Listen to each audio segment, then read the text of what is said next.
Cita-cita Clara, karya Siti Nurhamidah.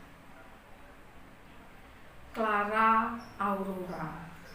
Dia adalah anak kedua dari pasangan Zairil dan Shania. Mereka adalah pasangan suami istri yang romantis dan dijadikan motivasi jika di hadapan publik, berbeda jika di rumah. Clara mempunyai kakak bernama Claudia Amelia. Claudia adalah anak yang pintar, berprestasi dan juga penurut. Hal itu yang membuat Zoe dan Shania menyayangi Claudia. Bahkan Zoe dan Shania kerap membanding-bandingkan Clara dan Claudia. Sedangkan Clara, dia tidak sepintar kakaknya. Dia juga tidak berprestasi.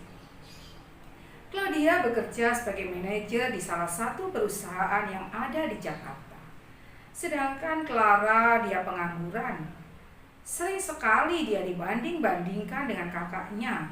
Hal ini yang membuat Clara marah dengan orang tuanya hingga pada suatu saat Shania berkata, "Clara, kamu itu contoh kakak kamu. Dia itu pintar, gajinya besar lagi. Lah kamu pengangguran. Kerja dong, kerja." Clara menjawab, "Clara ini juga sedang cari kerja, Mah, tapi belum dapat." Shania berkata lagi, "Cari kerja kok diam di rumah? Cari kerja tuh keluar sana, bukan diam saja di rumah kayak kakakmu gitu loh. Yang smart dikit dong." Clara yang selalu dibanding-bandingkan pun marah. Clara berkata, "Mama, stop ya membandingkan aku sama Kak Clau. Kita itu beda, Mama, beda. Setiap orang punya masa depan dan cita-cita masing-masing, Ma," dengan nada meninggi. Clara yang diselimuti emosi mengeluarkan unek-unek yang selama ini dia pendam. Zoe yang mendengar istrinya dibentak oleh anaknya pun menjadi marah. Zoe berkata, "Clara, stop. Kamu ini keterlaluan ya. Kamu berani bentak-bentak mama kamu." Clara menarik nafas, lalu berkata, "Pa, Papa tahu nggak sih rasanya nggak dihargai? Rasanya selalu dibanding-bandingkan. Sakit, Pa, sakit." Clara pun menangis. Zoe berkata, "Seharusnya kamu sadar, Clara. Kenapa Papa dan Mama selalu membanding-bandingkan kamu dan Claudia? Itu agar kamu termotivasi dari kakak kamu." Clara menjawab di sela-sela isak tangisnya, "Motivasi? Motivasi," Papa bilang. "Bukannya motivasi yang aku dapatkan sakit hati. Yang aku dapat dari perlakuan kalian ke aku." Shania mulai membuka mulutnya lagi. "Sadar ya kamu, Clara. Memang suka bantah aja. Kamu bilang setiap orang punya masa depan dan cita-cita masing-masing. Memang apa cita-citamu? Hah?" Clara mengumpulkan sisa-sisa kekuatannya untuk menjawab. "Setiap anak punya cita-cita dan masa depan masing-masing, Ma. Dan aku akan buktikan ke kalian kalau aku tak sebodoh yang kalian kira." Zoe menimpali, "Silahkan, ayo buktikan kepada kami, Clara. Memangnya kamu bisa apa? Sekolah saja gak pernah juara. Memangnya kamu mau jadi apa?" Nadanya meremehkan.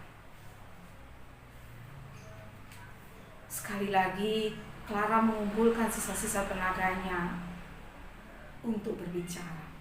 "Stop, Ma, Pa. Clara sudah gak tahan tinggal di rumah ini." Claudia yang baru pulang kerja mendengar keributan di dalam rumahnya, ia pun segera masuk ke dalam rumah.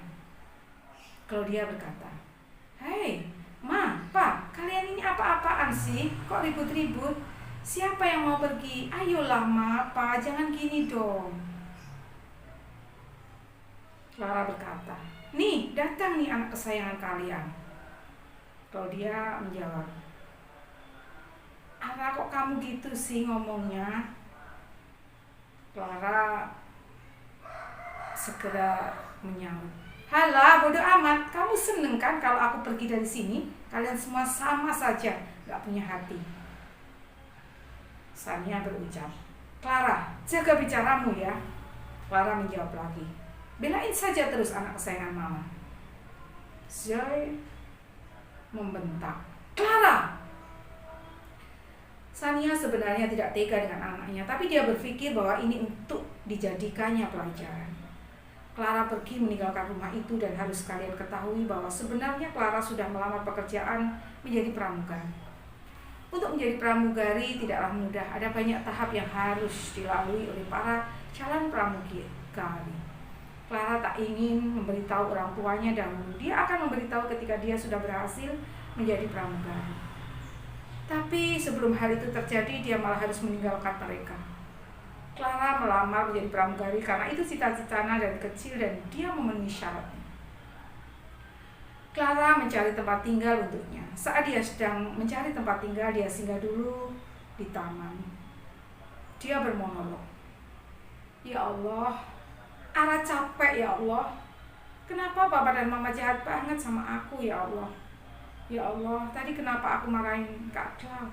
Maafkan aku ya Kak, karena tadi aku emosi, maaf Kak. Clara menangis.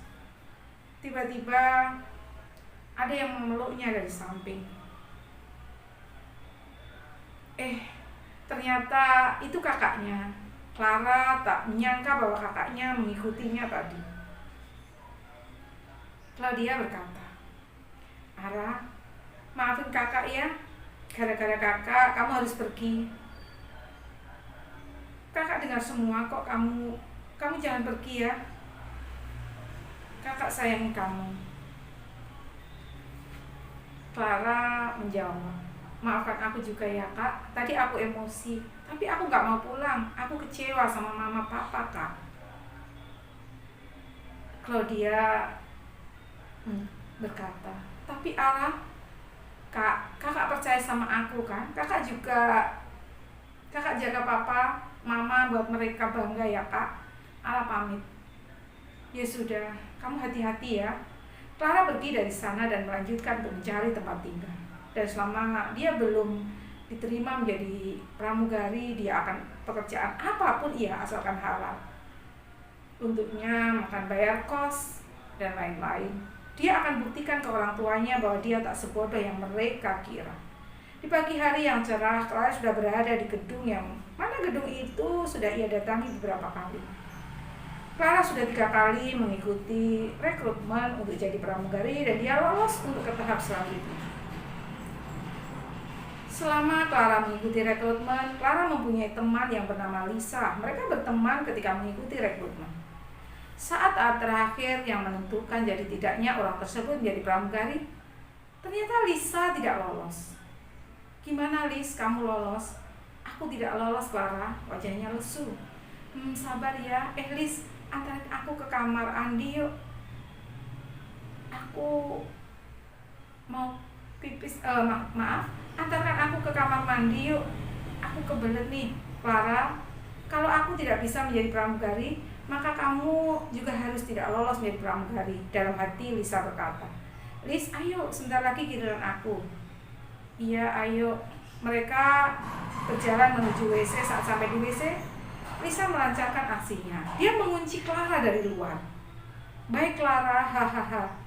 Lisa pun, Lis, kok pintunya nggak bisa dibuka? Tolong Lis, hahaha. Selamat tinggal Clara. Kalau aku tidak bisa menjadi pramugari, maka kamu juga tidak bisa. Dadah Clara. Lis, kok kamu jahat banget sih? Liska pergi dari sana, dia meninggalkan Clara di sana. Tolong, siapapun tolong saya, tolong. Clara sangat bersyukur ketika ada suara derap langkah kaki menuju ke arahnya. Tolong, siapapun yang mendengar, tolong aku. Pintu itu terbuka dan dia sangat berterima kasih kepada orang itu. Terima kasih ya, tapi maaf, aku pergi dulu ya. Iya, sama-sama. Clara sangat senang dan dia buru-buru menuju tempatnya tadi. Kebetulan namanya baru dipanggil, Clara Aurora. Syukurlah baru dipanggil. Dia pun bergegas menuju ruangan itu. Setelah beberapa menit, Clara keluar dengan sangat bahagia. Dia sangat bahagia karena lolos menjadi pramugari. 2 tahun kemudian, perlahan-lahan masalahnya ia lupakan. Walau terkadang ia sangat sedih ketika mengingat kejadian itu. Hari ini adalah hari Minggu, hari yang dinanti oleh orang-orang karena di hari ini mereka akan melepas penatnya setelah berhari-hari kerja. Berbeda dengan Clara, walaupun hari libur dia tetap bekerja. Entah kebetulan atau memang nasib yang memang pertemukan Clara dengan orang tuanya. Saat Clara menyambut para penumpang, ia tak menyangka bahwa ada mama papanya. Selamat datang. Clara sangat terkejut dan seketika dia ingat dengan kejadian itu. Clara, kamu Clara kan? Iya. Mata Clara sudah berkaca-kaca dan ingin menumpahkan air matanya untuk menjaga image-nya. Clara, kamu jadi pramugari sekarang? Iya Bapak, Ibu, saya memang pramugari agar orang tua saya bangga dengan saya. Sania yang merasa sedih disindir, merasa bersalah lalu meminta maaf sembari memeluk Clara. Maafin Mama dan Papa ya nak, kamu pulang ya. Saya tidak bisa pulang Bapak Ibu karena saya tidak diizinkan pulang oleh orang tua saya. Clara. Suara Zo sangat sendu. Mari Bapak Ibu, silakan masuk, kata Clara. Iya nak. Jadi kenapa Papa dan Mama Clara sadar dan meminta maaf ke Clara itu? Karena Clara mempunyai buku diari. Buku itulah sahabat serta tempat Clara bercerita. Saat Clara pergi meninggalkan rumahnya, dia lupa membawa buku diarinya itu. Mamanya tak sengaja ke kamar dan menemukan buku diari itu. Lembar demi lembar mamanya membaca buku diari itu. Ma, Pa, kenapa sih kalian jahat banget sama Ara? Ara dan Kak Claudia adalah 2 orang yang berbeda. Kalau Kak Klo bisa sukses, maka aku juga bisa sukses dalam duniaku sendiri. Suatu saat nanti kalian akan tahu bahwa Clara kalian akan sukses. Setelah pertemuan singkat antara Clara dan papa mamanya tadi, Clara kembali bertugas seperti biasa. Tak dirasa ternyata pesawat sudah sampai dan mendarat dengan selamat. Tapi tidak dengan Zoe dan istrinya. Dia mencari Clara. Clara! Iya, ada yang bisa saya bantu Bapak Ibu? Clara, ayo pulang nak. Maaf, saya tidak bisa pulang. Sudahlah Sania, ayo kita pulang, kata Zul. Mereka pergi dengan hati yang sakit karena mereka dianggap orang asing oleh anak mereka. Mungkin ini balasan dari mereka. 1 bulan kemudian, semenjak kejadian Clara bertemu dengan orang tuanya, Clara merasa bersalah karena tidak seharusnya Clara tidak memperlakukan orang tuanya itu seperti itu. Mau seburuk apapun mereka, tapi mereka tetaplah orang tua yang harus kita hormati. Seperti biasa, Clara hari ini bekerja seperti biasa sekitar pukul 5, sudah berada dalam pesawat. Dia menyiapkan segala kebutuhannya nanti, tapi di dalam hatinya ada perasaan tidak enak. Tapi dia tetap positive thinking. Selama perjalanan, semuanya berjalan dengan lancar. Tapi pada saat mau landing, roda pesawat tidak mau keluar. Hal itu yang membuat seluruh penumpang panik. Sedangkan Clara dan awak kabin lainnya berusaha menenangkan para penumpang agar tenang. Namun nihil, semua penumpang tidak bisa tenang. Clara sebenarnya juga panik, tapi ini adalah tugasnya untuk menenangkan para penumpang. Allahu Akbar, ini gimana hei? Mohon semuanya untuk tenang. Kami akan berusaha maksimalkan semaksimal mungkin. Kami harap semuanya tenang. Saat semua penumpang tenang, tapi lagi-lagi mereka berteriak heboh karena pilot melakukan pendaratan darurat, yang mana menyebabkan pesawat rusak parah di bagian sayap pesawat dan pada bagian depan pesawat hancur. Penumpang yang posisinya di depan mengalami banyak sekali luka-luka, bahkan ada yang meninggal dunia. Dan Clara merupakan salah satu korban yang tewas dalam kecelakaan tragis tersebut. Clara tewas saat menyelamatkan para penumpang untuk lari ke bagian belakang. Dia belum sempat menyelamatkan diri, tapi pesawat sudah mendarat dengan kerasnya. Betapa mulia sekali Clara, dia rela mengorbankan nyawanya demi orang lain. Saat Yu dan Sania sedang menonton TV, mereka melihat berita kecelakaan pesawat. Di sana terlihat daftar nama-nama korban yang meninggal dan yang selamat. Betapa terkejutnya mereka saat mereka membaca nama Clara Aurora Sania. Sania langsung menangis histeris, bahkan nyaris pingsan. Yu menenangkan istrinya. Clara, Clara, sambil menyebut nama Clara dan berteriak. Yui berkata, sudah Sania, sebaiknya kita pergi ke TKP untuk memastikan hal itu. Setelah mereka sampai ke TKP, mereka mencari jasad putrinya. Mereka di antara orang petugas yang ada di sana untuk menuju ke jasad putrinya. Ketika sampai pada jasad tersebut, mereka langsung membuka penutupnya. Betapa terkejutnya mereka saat tahu itu benar-benar Clara, putri mereka. Ya Allah, Clara, Clara, Pak. Clara, ya Allah, nak. Mohon maaf Bapak Ibu, tadi kami menemukan ini di saku anak Anda, sambil memberikan selai kertas yang berisikan untuk Mama dan Papa. Papa, maafkin Clara ya. Clara pernah berkata kasar sama Mama dan Papa. Clara minta maaf, Ma, Pa. Ya, Clara sudah jadi pramugari loh, sesuai seperti janji Clara pada Mama dan Papa. Kalau Clara pasti akan sukses. Clara akan banggakan kalian. Semoga kalian bangga dengan Clara ya, Ma, Pa. Clara Aurora. Papa bangga sama kamu, Ara. Papa minta maaf ya, nak. Sania, sebaiknya kita segera memakamkan Clara ya. Iya, Pa. Clara belum tahu kabar bahwa adiknya meninggal dunia saat teman kerjanya yang bernama Maya datang beritahu kalau ada kecelakaan pesawat. Clau, kamu tahu nggak kalau ada kecelakaan pesawat loh? Yang benar. Iya, kasihan banget ada yang meninggal lagi nih. Aku baca namanya Kania Isabella. Kania Isabella terus Clara Aurora. Kok kayak nama adikku? Yang benar aja, tapi adikku bekerja sebagai pramugari. Mending lu telepon orang tuamu. Benar atau enggaknya? Claudia lalu menelpon papahnya, dan benar saja kalau adiknya menjadi korban kecelakaan tersebut. Clara sudah dimakamkan sekarang. Clara sudah tenang. Dia sudah menggapai cita-citanya. Dia sudah buktikan kalau dia berhasil membanggakan keluarganya. Tidak selamanya yang bodoh itu bodoh. Dan kalian harus tahu bahwa itu tentu tidak seburuk yang orang lain pikirkan tentang kita. Kalau kita mau berusaha. Pramugari adalah pekerjaan yang mulia, di mana pekerjaan saat itu kecelakaan pesawat, pramugari akan berusaha untuk menyelamatkan para penumpangnya, walaupun nyawanya juga terancam, karena itu adalah tanggung jawab sebagai tuan rumah.